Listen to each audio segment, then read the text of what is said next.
Halo, assalamualaikum warahmatullahi wabarakatuh. Baik, kita mulai untuk program mentor di Tokopedia ini dari mindset ya. Jadi kalau misalnya di Shopee juga ada, maka saya ulang lagi. Karena kenapa saya ulang? Karena memang mindset ini sangat penting. Yang pertama, yang paling penting itu adalah kalau kita misalnya ingin sukses, itu harus diawali dengan perubahan. Nah, perubahan yang utama adalah perubahan cara berpikir Anda. Jadi mindset kita sebelum kita berjualan di marketplace, khususnya Tokopedia, maka kita harus mengubah mindset berpikir kita tentang marketplace itu sendiri. Ya, jadi kita harus ubah cara berpikirnya. Yang sebelumnya Anda adalah pembeli misalnya, terus ingin berjualan, maka ubah perilakunya sebagai penjual.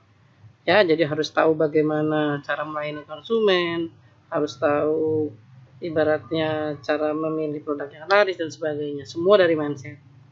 Intinya cara berpikir itu sangat penting untuk kesuksesan Anda ke depannya. Lanjut, saya ulang lah ya. Saya mudah-mudahan teman-teman tidak bosan. Yang pertama adalah kita harus berpikir sukses ya. Jadi di sini saya menjelaskan tentang 5 cara berpikir orang sukses. Orang sukses itu berpikir bahwa masa depannya tergantung dirinya sendiri. Jadi kalau misalnya teman-teman bekerja di suatu instansi, itu kalau teman-teman ingin sukses pasti teman-teman harus membuat planning gitu. Membuat planning ke depannya seperti apa, teman-teman harus bekerja di tempat itu seperti apa, gitu ya. Apakah harus seperti apa, kemudian harus bagaimana, itu tergantung dari teman-teman. Kalau teman-teman menganggap bekerja hanya sebuah pekerjaan, maka kedepannya teman-teman hanya sebagai pegawai. Begitu juga dengan berjualan di marketplace. Kalau teman-teman berharap dengan mengikuti materi ini akan langsung sukses, teman-teman akan salah. Saya hanya sebagai wasilah dalam artian memberikan materi, dan teman-teman harus belajar lebih giat dan memahami marketplace itu sendiri. Jadi apapun yang akan terjadi di masa depan itu tergantung dari teman-teman. Yang kedua adalah teman-teman harus terus belajar dan berkembang. Jadi ketika ada materi baru, kemudian ada algoritma baru, teman-teman harus berkembang. Jadi jangan berhenti di satu titik, karena perubahan itu akan selalu ada, dan otomatis mindset teman-teman tentang terus belajar dan berkembang harus segera ada di dalam cara berpikir dari teman-teman itu sendiri. Yang ketiga adalah teman-teman harus berpikir besar. Jadi kedepannya mau jadi apa nih? Jadi mau jadi punya toko online terbesar kah? Misalnya 1000 penjualan per hari kah? Atau mau punya toko fisik, atau mau membantu keluarga? Itu adalah pikiran yang teman-teman harus punya ke depannya, terserah apa. Tapi tolong dituliskan atau dibuat dari sekarang supaya menjadi boosting. Jadi sebagai bahan bakar ketika kita nanti itu lagi males gitu ya. Nah, berpikir besar ini berguna sekali. Yang keempat adalah hambatan bagi saya adalah peluang baru.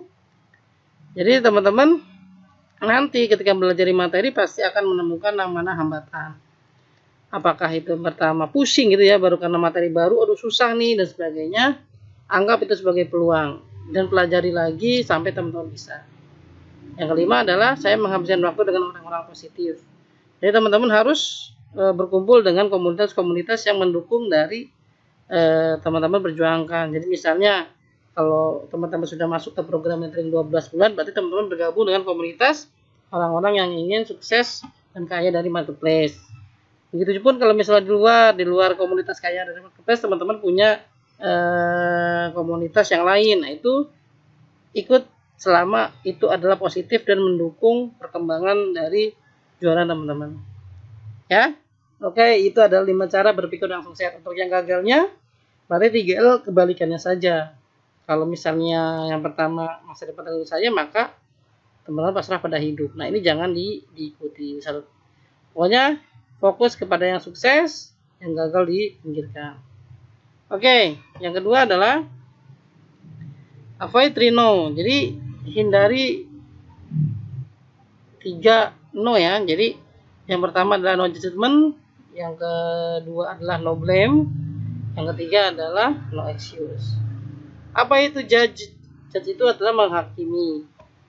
Jadi banyak orang-orang yang berpikiran mau sukses, saya ingin sukses, tapi di perjalanannya dia memiliki sifat ini. Jadi selalu menjudge atau menghakimi orang sebelum orang itu terjun langsung ke dalam masalahnya. Jadi misalnya, nanti teman-teman akan bilang dropship itu bisa nggak ya?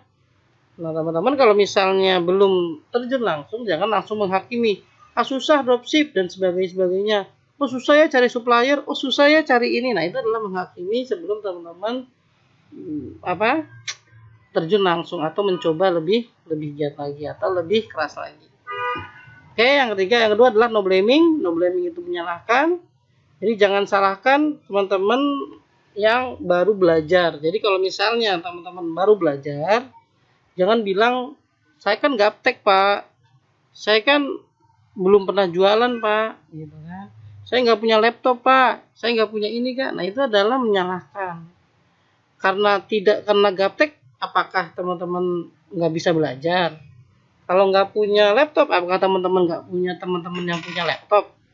Atau punya ke warnet dulu atau bagaimana? Jadi jangan punya sifat blaming atau menyalahkan diri sendiri, menyalahkan keadaan, itu baiknya dihindari.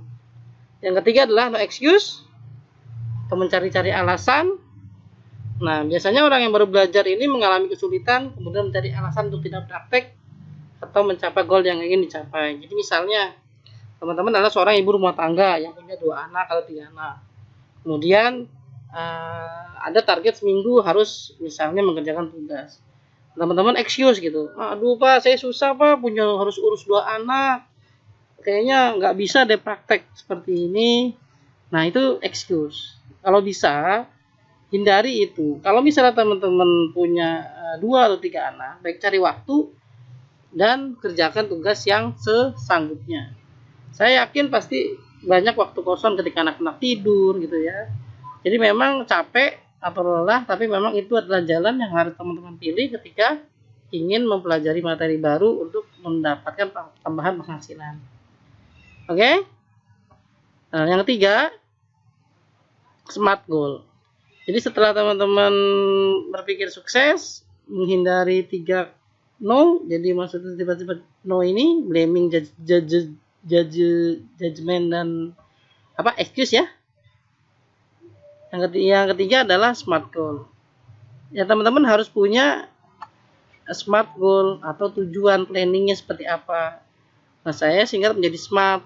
S itu adalah spesifik. Teman-teman harus punya goalnya, harus spesifik dan jelas. Misal dalam sebulan teman-teman harus bisa meraih omset berapa juta dari Tokopedia. Kemudian measurable atau bisa diukur. Nah, bagaimana kalau tahu kalau kamu menambah log itu ya? Misal di perharinya, per minggunya dibuat, hari pertama atau minggu pertama cari supplier dan sebagainya. Gitu ya. Hari kedua atau minggu kedua upload. Nah, hari ketiga belajar tentang bagaimana iklan dan sebagainya. Jadi harus bisa diukur dan harus kalau bisa dituliskan. Kemudian action oriented. Fokus pada tindakan yang dapat atau harus kamu lakukan untuk mencapai goal tersebut. Jadi ketika sudah membuat suatu planning harus bertujuan terhadap hasil. Jadi jangan sudah buat planning tapi tidak dikerjakan. Dikerjakan saja sesanggupnya. Kemudian buat planning di kemudian hari agar apa yang teman-teman planning itu bisa terlaksana dengan baik.